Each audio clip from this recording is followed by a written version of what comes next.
Let's do this. The Cult of Hockey podcast by the faithful and for the faithful. I'm David Staples of the Edmonton Journal, and I'm here today with Bruce McCurdy. Hey, Bruce.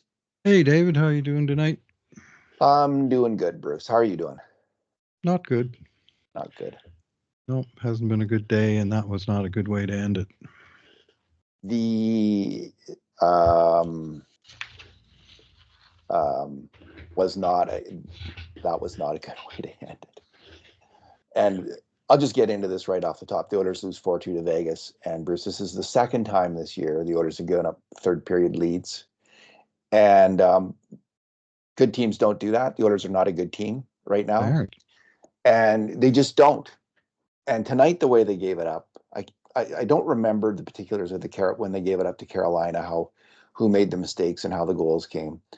But this, Bruce, there was some really, really non-veteran kind of mistakes by veterans and by non-veterans. There was some really slack play in the third period. You know, I thought they were going to get it. Connor Brown back-checked hard 2 minutes in and took away a sure goal on a rebound. I thought, okay, this is how you do it. And they were going along, and then disaster struck with boneheaded plays by veteran players who need to be better than that. And this is a team, Bruce, that isn't bearing down right now in some key moments. On the penalty kill, they're not bearing down. On the power play, they're not bearing down. And in crunch time here tonight, they didn't bear down. And they're paying the penalty for that with a losing record. I think they deserve their losing record. I know that they're getting more grade A shots than the other team and all that, but in some key moments, they're not coming through. So This is expected. Not even coming through with fundamental hockey in the key moments. It's one thing to say you're not coming through with a big goal when you need one, but how about when you need to play a game out to the 60th minute and secure your 1 point with a 50% chance at another one, and you piss all of it away with some absolutely terrible play, just terrible, fundamentally sloppy and almost uncaring hockey was the impression I got on that game winner. 19-11 of the third period. Like you got to kill a minute. It was not good, Bruce. It was and you don't cover the defensive zone. It was not okay. No, it's not okay. And as a fan, I'm pissed. Like, that's not good enough. It was not I expect close. my team, whatever they are, wherever they are in the standings, to be way better than that with the game on the line. And to lose at home, piss off their home fans yet again this year, where they're now 2-5 on home ice? I think so. And to Vegas by not playing through to the 60th minute. It's I'm spitting mad right now. I like that. That's a it's version of Bruce enough. McCurdy. Yeah, that's a good version of Bruce enough. McCurdy. Spitting that version. Not close to freaking okay. It wasn't. Okay, Bruce, two good things, two bad things, and two numbers. What's your good thing? I'll go with Brett Kulak as my good thing tonight. I thought he had a good game. Apparently, I'm not the only one because he was selected as the third star of this game as the token Oiler. He played a massive 23 minutes and 53 seconds in this game. Yeah. And I think he played most of it with Darnell Nurse. It was like they actually switched up the combinations they've been mixing and matching throughout the previous games. So I just want to bring this up. Sorry, I should have had it. Wow. Kulak played 15:30 with Nurse, and he played 4:55 with Emberson. So he did play some with Emberson, and he played like 3/4 of his time with Nurse. And in prior games, it's been like he's been playing 6 or 7 minutes with Nurse and 12 with Emberson. But tonight it was... Well, Stetcher got hurt, of course. With about 7 minutes left. So that changed it a little bit. But when I said wow there, Bruce, I just searched our document for his major contributions to grade A shots. Lots, eh? And, 6. Yeah. Wow. like for a defenseman. Yeah. Yeah, he. Well, go ahead. He's And a your goal, good thing. including a goal. Yeah. Yeah. Well, he scored to tie it with a very unusual goal where he went into the slot to deflect home his partner's point shot. You don't often see a defenseman Gotta love tipping it. another demon's shot into the net. We've seen it from time to time. I've seen Ekholm do that with Bush a little bit, where he crosses through the slot and just tries to get a piece of it. Anyway, it worked here to get the Oilers on the board, and so, but he was rushing. He was skating brilliantly in this game. When Kulak's got the skating legs going, he's a really fine skater, and I thought he impacted the game. He was on the ice for. Let me check now. I got the wrong document right now. Wasn't on the ice for any even strength goals against. I know. Yeah, he was. I got to get the right piece of the document up, and it was where's on ice? Kulak, 21-40 at even strength. Shot attempts for 26-19 for Edmonton. Shots 14-13, almost a saw off. But a big advantage in scoring chances, 60% expected goals and 1-0 in actual goals. So he's a good player. He's a good player, and he and Nurse should be the second. Yeah, he and Nurse should be the second pairing, and they should stick with that. I'm going to hold to that. 23-48. That's a big night's work for Brett Kulak. Yeah, that's what he should be playing. He's only started playing 20 recently, and now he's up to pushing 24 tonight. Both him and Nurse. That's what it should be. They're the second pairing. They should be playing 20-something minutes a night. And I'm glad that they're going in that direction. I can't say, though, that I thought Stetcher and Emerson worked too well together. That just seemed... two righties? That didn't seem to be working too well. I'm liking Emerson's game a lot, Bruce. I think he's been a really low-event player this year. Kind of not sure I like him on the PK, but he doesn't have that big reach, you know. But he's a solid positional player, and they don't get a lot of grade A shots against him, against Emerson. He does make a lot of mistakes on him. I like that player, but no, I agree with you. So Bruce, my good thing is the good luck the Oilers had in the second period to get back into the game. So anytime you score a Californian, which is an outside shot tipped in, there is an element of luck to that. And usually it's a really good sign. Usually when you get a Californian, you will win the game. Well, I don't know if that's true. It seems like it's the kind of goal that just bugs the other team, and it gets them down, and it's more than a goal against. It's a psychological dagger in the other team, and it's hard to come back from it. I think I have to look at this over time and study it over time to prove my statement there, which may or may not be accurate. But it does seem to me to be the case, and that's how they got their first goal. It was a really nice shot by Nurse. Nurse, there was a stat, I think, that he had the lowest shooting percentage on shots, which, Bruce, did not surprise me. He had the most shots of anybody without a goal. Without a goal. Doesn't surprise me. Like, Darnell is not I mean, he can get off a good shot. I'm not saying that, but it's been a while. And generally speaking, his shots are outside shots that aren't that dangerous. They're kind of high and a little bit wide. Anyway, he made a great shot. It was a very nice offensive sequence by the Oilers. A really fine pass from Ryan Nugent-Hopkins, a quick pass on his backhand to Brown, who put it quickly back to Nurse, who put it right on net and hard. And Kulak made a fantastic tip. Now, for those goals again, but for that kind of play to go in, you need a bit of luck, and the Oilers got it. It was a great goal, though. Then they got even better luck with about 3 minutes later. The puck's shot around the boards, I think, in the Vegas end, I think by the Vegas player, and it hits the stanchion and bounces right to Hyman, who deposits in the net. It's like a gift. You're going to get maybe one or two of those goals a year, and they got it tonight, and they got a 2-1 lead, Bruce. This is the second dagger, okay? Second cycle, like, again, the other team's thinking, they've got to be thinking, this is not our night. You know, we've had the outside shot tipped in, the dread Californian goal against us. We've had now the shot off the stanchion. This is not our night. it was late in the second period, which is another thing that tends to signal, to give you that boost going into the third period, and the other team's down.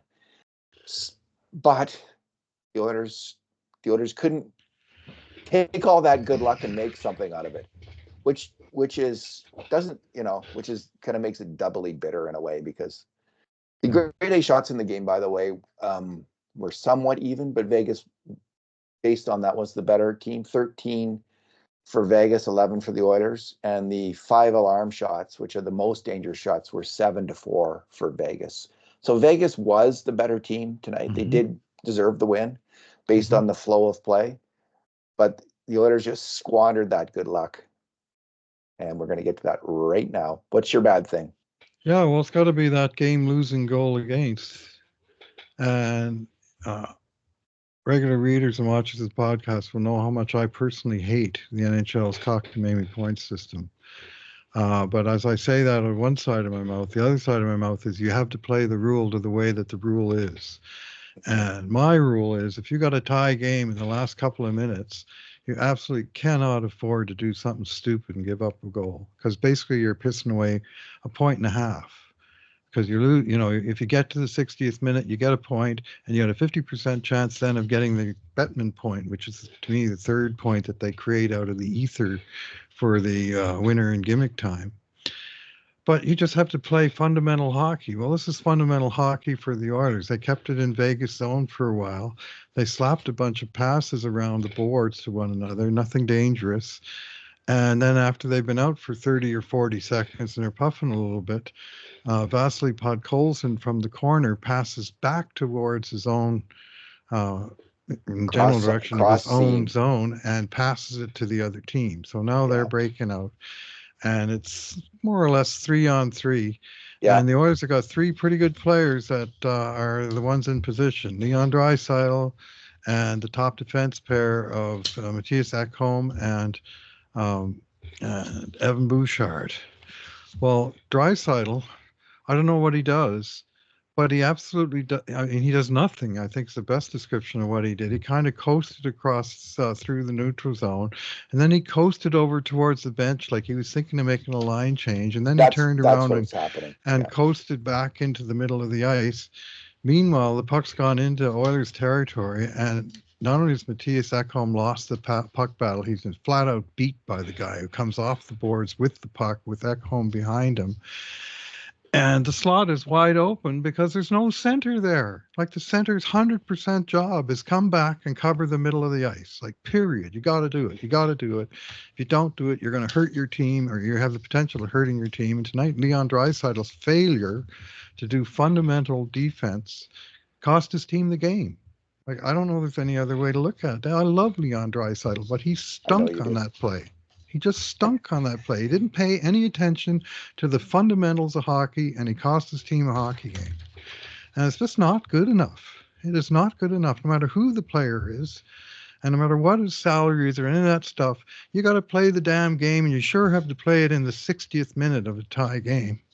And then the third guy, Evan Bouchard, was kind of flat-footed in the middle of the ice, covering nobody in particular. And the puck comes out, and the pass goes between his stick and Draisaitl's late stick, coming back and right onto the stick of the completely unchecked Noah Hanifin. And he whips a shot inside the post, and the game is over. And there's four players. The guy who coughed up the puck, and the defenders who did a piss poor job of covering and defending their net. And you could say the fifth guy, the goalie, might have made the save. But I'm not blaming the goalie. I am, however, going to mention something I mentioned last game when I said that Chris Knobloch was playing with fire, playing guys like Ekholm and Bouchard 28 minutes in a lost cause game on Monday night against New Jersey, and Draisaitl 23 minutes. Those are the 3 guys I named in this podcast. And who ran out of gas in the 60th minute of this game? Those 3 guys. So I'm going to hang some of it on Coach Chris Knobloch for his, I thought, poor decision-making last game in terms of harboring the resources of his players. Whew. Well, Bruce, Podkolzin in the ozone, he was making a hope pass through the trying to looked like to me he was trying to thread it cross seam diagonally back to the defenseman on the other point. Maybe not the safest play in that moment. No. Then both he and Draisaitl are going to change off. That's what I think they're doing, because there's no like You can't be there's no changing other. off when the other team is Well, the puck's jailbreaking, no? it's disputed. Like you don't know who's going to win that puck. So why, if Leon just skates down the middle of the ice, Bruce, there is no there's play. no goal. Yeah, he just needs to coast back through the middle of the ice, and there's no play. Mattias Ekholm, he hardly ever loses a board bat. Like, he is such a good player. He really is, Bruce. He's their best defenseman this year. He's been playing like the three players I think I've praised the most this season are Leon Draisaitl, Vasily Podkolzin, and Mattias Ekholm. Anyway, how does he lose that battle so cleanly? I guess it just happened. Now I'm a little less critical of Bouchard. I think that the defenseman, he's got to cut, like, there's a chance Ekholm's going to lose the battle, so he's got to be back. He can't be high in the zone. Even though there's not another attacker coming in, he's got to be there in case the puck gets pushed behind the net, pushed into his corner, or to cover Ekholm in case he gets beat. So he's got to be back. And then it's bang, bang. Ekholm loses the battle, and he makes a diagonal. The attacker makes a diagonal pass back towards the Oilers, towards the blue line where Hannafin's streaking in. And Bouchard's unable to get that pass. But I don't think he was out of position, honestly. I think that he was in position to cover for Ekholm or get the pass from Ekholm. And that's where he's got to be. So because he didn't cut out the pass. Cover for him if the guy wins it cleanly and heads to the net. Not cover for him if he's going to pass back to the blue line, because he can't be in two places at once. So I'm a little less. I don't like. There'll be disagreement on this, but I don't think Bouchard is to blame that much. Maybe in theory, but if he had made a tremendous play, diving play for the puck, maybe. Listen, my bad thing, Bruce, is the first goal against, and that's where he was to blame. That's where Evan Bouchard was to blame. So let's just segue to that. And it was kind of an auguring for the night. I'm not sure if it's augury or auguring or both. It was portent, because it just, that the kind of slack play we saw in the first goal was the exact same thing we saw on the winning goal. And it starts in the Oilers' end. McDavid rushes in to make a play. He's a step late, and it goes right through him, and there's a breakout. And Ekholm loses a battle in the it's a 2-on-2 at that point. Ekholm loses a battle in the zone. It's passed through him, and Bouchard is just caught sleeping. He just has a moment where there's a player ahead of him, and he's fixated on that, and he's not watching the guy streaking in. Now, maybe he's not watching the guy streaking in because it's kind of Jeff Skinner's guy, isn't it? On a certain level, Jeff Skinner's even with him in the offensive zone, even with Eichel, and he just lets him go. He just let him go, and he steamed out the middle of the ice, gets the pass, goes in, and scores. He also, though, caught Bouchard flat-footed. I actually blame Bouchard and Skinner the same, with lesser degrees of culpability for Ekholm and McDavid, although Ekholm, you've from the replay, you're telling me that he was late coming back and might have been able to stop the play. He kind of, when he got beat the first time, he kind of turned and thought, I'm beat, and didn't. Took a kind of a one or two kind of slow strides, and that gave Eichel the extra time that he needed to make the extra move that he used to deke Skinner. Remember, he brought the puck from his backhand back to his forehand, and it was a long, slow deke because neither D-man was pressuring him. So instead of getting on his horse and just charging back as hard as he could to see what he could do. Well, yeah, when you beat, you turn and you bust back and you try and lift the guy's stick or something, and he just got caught watching for half second, and Jack Eichel, who's a very good player, you may have noticed, made him pay for it. Yeah. So not Mattias Ekholm's best game tonight, unfortunately. And I'll go back to him playing 75 minutes on November 3rd, 4th, and 6th. Fair enough. Well, hopefully with this new including the Kulak, most minutes in the game that wasn't close. maybe with Nurse Kulak as the second pairing, they'll get it'll even out a little bit more. They'll rely on them a bit more, and they've got to. Nurse and Kulak have got to play shut down defense, second pairing, move the puck, shut down defense, and eat minutes on the PK and at even strength and have minimal goals against. And that's how they will help this Oilers team win. And they can do that. They just everyone's got to commit to it, make that their mission. Bruce, what is your number? Yeah, my number is, let me find it again here. 11 minutes and 33 seconds, which is how much time was left in the third period when Edmonton took their last shot on goal in this game. 11:33. And 5 seconds after that, Ryan Nugent-Hopkins took a terrible penalty. And you can say, well, Arvidsson got hit in the numbers seconds before and they didn't call that, and that's true, but that doesn't mean that the ref's not going to call it when a guy takes his hand off his stick and pulls the guy around the shoulder 200 feet from the defensive net when the penalty kill can't check its way out of a wet paper bag. And they got a 2-1 lead in the third period, and you got your 14-year veteran taking a penalty like that? Like, come on, guys, get your heads in the friggin' game. Yeah. It's just, and I love the Nuge, right? But I got to call it what I see it. And what I saw there was a dumb penalty. 200 feet from his own net. Yeah. And of course, they couldn't kill the penalty. And the penalty came 5 seconds after that last shot. And from then on, it was basically 2-2.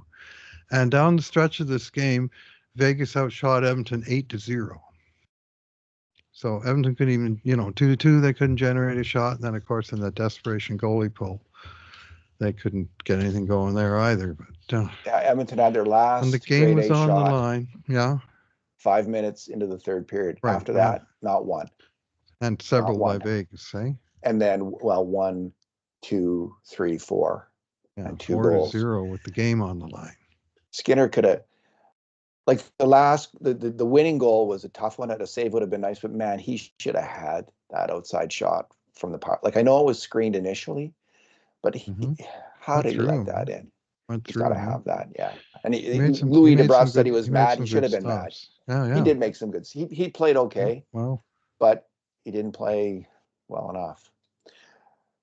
First, my number is so Connor McDavid is great that he's back. He looked shaky to me. He looked a little off balance on his skates, a little rusty, all expected. But he didn't look bad. Like, he looked fast, and he didn't look too injured. He looked like he was coming back from injury. He didn't have a very good game, though, is the truth. And his grade, so at the Celtic Hockey, we track all the grade A shots. We've been doing this for a long time. We've done video review for like 13, 14 years of all the grade A shots, and thousands and thousands and thousands of shots we've gone over. And we're looking for who makes the mistakes and who makes the contributions to the grade A shots. Well, McDavid he's averaged off his stick more than 6 per game coming in. And this is usually what he gets, about 6 major contributions to grade A shots per game, year in, year out. Between 6 and 7 is his average. And tonight he had 1 when it was actually a really great shot. He burst in there looking very McDavid-like and almost scored. He put a tricky shot on net. Yeah. But that was it for him on the attack in terms of making contributions to grade A shots. And let me just check one other thing. Yeah, none on the power play. So power play. Not power play. Yeah. What the power play? When you talk about the power play for the Oilers, you're actually pronouncing it correctly because they get 1 a game. That's true, Bruce. And he made 2 major mistakes. You better make the power play count, guys. You better make it. He made 2 major mistakes on grade A shots against, which is a little high for him. His average is probably about 1 a game. And he just wasn't on. He wasn't effective. And it's kind of a hard test for that line, Skinner, McDavid, and Hyman. It's one of they might have played one other game together. I'd like to see them stick with that because I don't think we got a real sense of it because McDavid wasn't healthy. I like having a shooter on that line. I think it's a good idea. It's not that Hyman's not like a classic shooter. He's more of a go to the net kind of goal scorer, Oh yeah. crashed the net. Skinner is a pure shooter. He can really fire the puck. And it would be interesting to see. McDavid's done well. He and Leon Draisaitl have teamed up well over the years to score goals. He's never really played with another pure shooter that I can think of. Patrick Maroon? No, exactly. Yeah. So I just would like to see this. Skinner's struggling to find kind of the right line. He doesn't fit in with Draisaitl and Arvidsson because they're all shooters. They all like to shoot the puck. It's a kind of his best skill is a redundant skill on that line. So it's not redundant on the McDavid Hyman line. I think there could be a real chemistry and a real spot for him on that line. So I'd like to see them stick with it.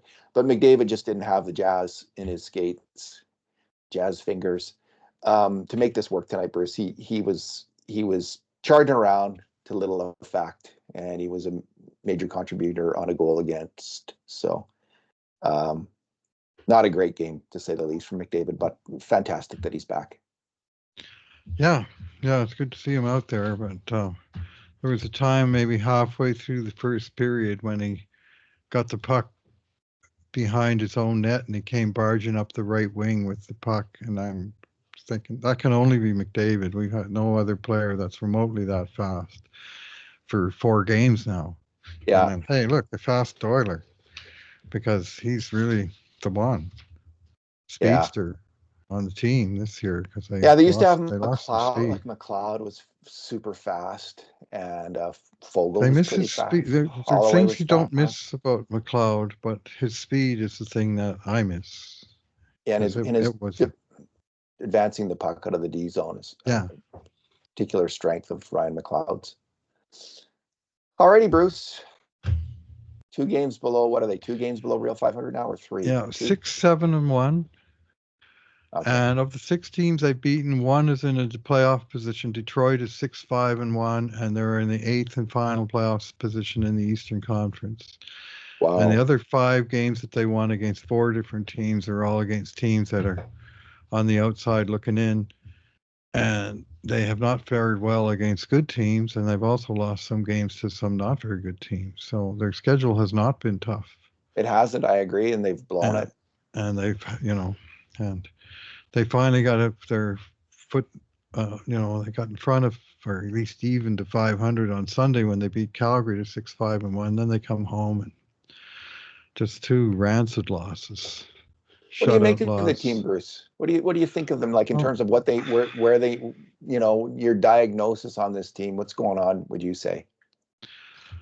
Well, if they're having this is an annual thing in Edmonton that they stink in home for October, November, and then they turn it on. It's almost every year like this. This year, currently, they're 2-5-0 on home ice, which I mentioned earlier. 15 goals for, 28 against, 15-28 on home ice. Wow. Like, it is brutal. This was actually, there's 7 regulation losses. Tonight's was the first one that was less than 3 goals. Like, when they lose, they got clobbered. At least tonight, it was tied going into the last minute, so you can't say they got clobbered, but and they had, of course, 1 overtime loss where they blew the 2-0 lead in the 3rd period. So there's been a lot of sour, not a lot of sweet on home ice so far this year. Yeah, and that's tough for the paying fans, and they've just had more bad games than good. I think it's simple to say that. Yeah, there's so much going wrong on a certain level, right? Mm-hmm. Yeah. Like the power play and the special teams, the goaltending, it's been kind of iffy. Well, 3 power plays called in this game tonight, and Oilers went -1 because they couldn't kill the second penalty. Things going right, I would say, like I think Skinner and Arvidsson are going to work out. Like, I think they're going to figure this out with these 2 players. And I'm really convinced that with Arvidsson, he's working really well with Draisaitl. And I think this is going to work. Skinner, we'll see. Maybe it was a mistake to sign him and not stick with McLeod and Holloway instead, using that money for them. But we're yet to see that. We'll know more in a while. I'm still optimistic because he's had some good games and some good moments, Jeff Skinner, and I've been impressed with his offensive determination and his skill. He's let the team down defensively in the last few games, though, and he's got to get on top of that. He's just got to. Podkolzin's been probably the best surprise of the year. He's, notwithstanding tonight's mistake late in the game, he's really played solid hockey. He's been just playing a really smart, direct game and adding some physical play. So he's filled in for Dylan Holloway quite nicely. I've liked Emberson. I think he is an NHL hockey player, probably on the third pairing, but I like him. I think he's a decent player, and I think you can win with a player like that. He's physical now and then, not often, but at least once a game, which is more than many of the Oilers defensemen. Dermott, I don't think Dermott has been a win yet. I don't think he's played well, and Stetcher's been kind of Stetcher. He makes the most of what he has, and he's a solid seventh defenseman. I think they need what they, if Kulak and Nurse can play together in the second pairing, if they trade for a bigger, if they could get a big lanky, another Kulak, another kind of bigger left shot D man who can kill penalties, hopefully physical. Doesn't have to be second pairing guy, but that might be a pickup that they could make with the limited resources they have in trade. So that's how I see it. And the veterans, Nugent Hopkins is really struggling. He's having the worst stretch of his career. Nurse is trending out, like he was trending down. Like he was being inconsistent, but I'm going to say in the last 4 games, Nurse has trended up significantly and is playing. He had a good game tonight. It's really encouraging because obviously they need Darnell Nurse to play well, and it's a matter of him playing contained hockey, get these notions of grandeur out of his head, and just play sound defensive hockey. And when he does that, he's a good player. And if he's a good player, man, then the Oilers can have a good second pairing, and that's a huge key to this team. Well, their inability to generate offense is mind-boggling. Like they were saying, they're 30th in the league in goals for. And I mean, if you look at the list here, Draisaitl's got 9 goals, which is terrific.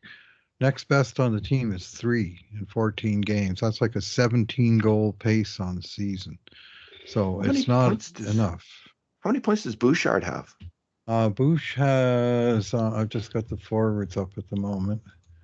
All skaters. Bush has got 3 goals and 4 assists, so 7 points in 14 games, half of his normal rate from last year, at least of a point a game, and less than half of what he was doing in the playoffs, which was 1.5 a game. And he's well over a point a game. So he's one that's underperforming, but really all of them are below their career rates. And you've got, forwards, you've got Skinner, Hyman, McDavid with 3 goals each. You got Perry as the only guy with 2 goals. And then you've got a whole stack of guys, Henrique, Nugent Hopkins, Brown, Janmark, Arvidsson, 1 goal each. And then a couple of guys with none at all. So, Bruce, the players who are significantly down from their contributions to grade A shots per game from last regular season so far are Connor McDavid. Evan Bouchard isn't on that list. He's actually got more contributions to grade A shots per game this year compared to last. So does Ekholm. But Nugent Hopkins is down the most. He's down a full contribution per game to grade A shots per game. Henrique's down significantly. Brown's down and Corey Perry's down.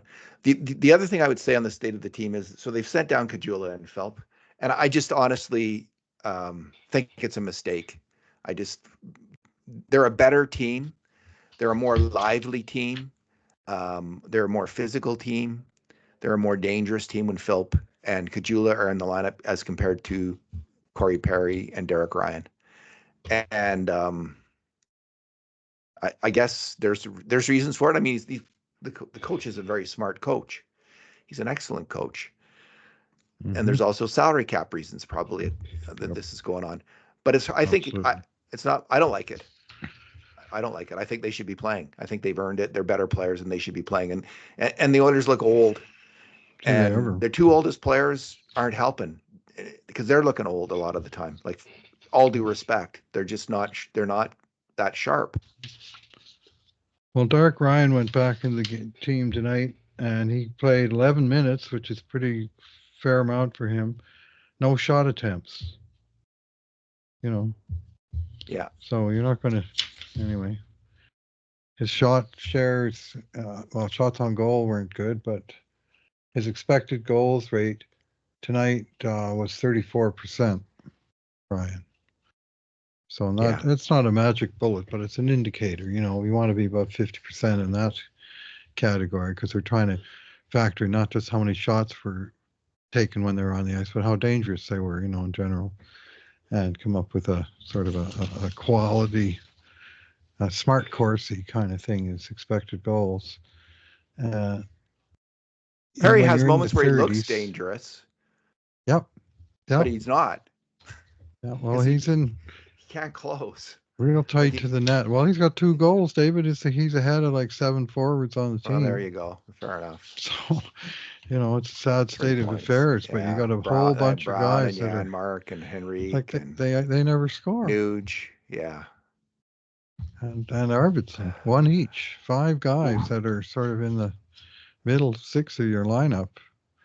And you got to get something You do. offensively. Yeah. They got to score. They got to put some Yeah. goals on the board. I like that line, Nuge and Henrique and Brown. I thought that was a good line. So, Yeah. So yeah, anyway, the salary cap move clearly was if McDavid's back, then we want to go back to accruing yeah. money as soon as possible. We're going to go with 12 forwards tonight, so we're going to send the other 2 out. And the Condors were actually playing in Calgary tonight, so Philp even played tonight, but just down the QE2 in Calgary, and where they last I saw were getting shut out with 4 minutes left in the third period. So no joy there either. Yeah. But anyways, it's I understand what they're trying to do. I think the question is, are they sending out the right players? And that's the question you asked in your post. Yeah. And What do you I think? would say I think right now that Derek Ryan in particular is, you know, I suspect he's living on borrowed time. This time around, when McDavid came back after just 3 games, they kept the veteran. They don't want to waive him. They don't want to embarrass him. They want, they consider him I an understand NHL all player. that. I think it's valid. They consider him an NHL player, and for now, it was sort of short-term emergency. Call up 2 guys. McDavid's back. Send those 2 guys back out and go back to plan A, which is accruing cap space at a rate of 1.x million under the cap. Well, if Stetcher's hurt, I wonder how that'll impact it. Then, well, it means Dermott plays and they have 12-6, and they don't necessarily have to do anything. yes. But they don't have much margin for, real injuries, like something that knocks a player out of the lineup. Which so far this year, it's only been McDavid for 3 games and otherwise no injuries at all. I'd like to see them go Kulak, Nurse, and then Dermott Stetcher or Dermott Emberson for a few games anyway. And they have to see what they have in Dermott. They've signed him, and he has not played well yet. He was the one who was burned on the 2-2 goal in the Carolina game. You were wondering earlier, but he was standing in no man's land in the neutral zone while the goal scorer just ripped up the ice to the net, tipped home the pass. Tough to be a defenseman, Bruce. It's very tough. Yeah, no, just you a make momentary a mistake. Yeah, 1 minute, Pink 1 moment. Floyd called it a momentary lapse of reason. Yeah, and I got a lot of sympathy for defensemen. Yeah, well, yeah. All right. I have a lot of sympathy for goalies, David. Yeah. I wonder why that is. And what we're referring to is when Bruce played minor hockey, he was a goalie, and as a beer league player, I'm a defenseman. So we have that empathy born of experience. All right, lived experience, Bruce. All right. Yeah, coached by the great Howie Meeker, I was. Indeed. Playing childhood hockey in Newfoundland. Among his many great accomplishments, Howie Meeker played hockey well into his 80s. And that is a remarkable thing to do. There's lots of guys at Edmonton are doing it right now, and I've got nothing but admiration for those individuals. Like that's how to go. Oh, he was always in shape, and he certainly always had the edge. The enthusiasm. I'm not surprised that he played that deep into life because he was born to play. So Indeed, he liked passing the he puck. he was serious. He had a very serious leg injury that he suffered in World War II. Oh yeah, And they thought his career might be over, and he kind of had to play through, not having two legs that were sort of equally good, and he was able to, fake it well enough, just because he was, he was such a high energy person. You could see that even as an analyst. This was an energetic, bubbly kind of guy, and he just brought it what he had. I envision him as a player as being like Brendan Gallagher, that sort of small, feisty, never quit guy who sticks puck in the net once in a while and piss you off when he's not put the puck in the net. He played just in the end 346 NHL games, but that was in the 6-team league. He became most famous as a Hockey Night in Canada analyst, but he won 3 Stanley Cups with the Toronto Maple Leafs on those great Toronto Maple Leafs teams of the late 1940s. That also that featured what's the name of that player who was such a great center and one of the best players of all time. Sillaps. Not Sillaps. Ted Kennedy. Ted Kennedy. Max Bentley. Ted had Kennedy. Good centers on that team. Yeah, Ted Kennedy was a playoff hero year in, year out. And so it looks like his career was impacted by injury as well. When you look at the games played, they start to go down, and looks like his body gave out on him in the NHL. Alrighty, Bruce. Howie's claim to fame is he won the Calder Trophy in 1946-47, same year that Gordie Howe broke into the NHL as a rookie. Whoa. And Howie won the Calder with 27 goals, including a 5-goal game that remains an NHL record as a rookie. And it's only ever been tied by one guy in all those 77 years since, that one guy being Don Murdoch, Mark Messier's cousin, who I think he got 5 goals in his third NHL game, and then life got fast for he lived life in the fast lane. All right, Bruce, when's their next game, the Oilers? They play on Saturday night at Vancouver. Okay. And I, for one, am hoping and expecting that they will be in an extremely owly state of mind and ready to come out and play 60, 60, or even 65, if necessary, minutes in that game, and not have the sort of mental lapses that we saw tonight in the third and fourth nights. And, fairness, schedule's tough, but this will be a hard lesson to them. And I would think tomorrow morning's video session will be harsh. Who do you think will be in net Saturday? Question. Yeah, I don't know. Both goalies played against Vancouver in the playoffs, right? That's right. 2 good games in the playoffs against Vancouver. So it could go either way. Yeah. So, Bruce, thanks for talking tonight. Thanks for listening, everyone. And in the meantime, and in between times, this has been another edition of the Cult of Hockey podcast.